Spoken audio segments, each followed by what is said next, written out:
រើរើផ្លូវដើរតាមបេងដងបងគេជាជនទី3ហើយដើម្បីខ្ញុំមានអារម្មណ៍ថាខ្ញុំជាអ្នកបំបែកបំបាំងស្នេហាគេបងទៅចង់ហើយគេចង់មិនចង់ធ្វើជាមនុស្សអាត្មានិយម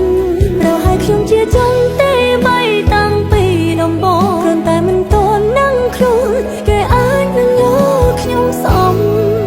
បេះដូងសំបេះដូងដែលកំពុងឯកាគេជាជនទី3ហើយដើម្បីខ្ញុំមានអារម្មណ៍ថាខ្ញុំជាអ្នកបំបែកបំបាំង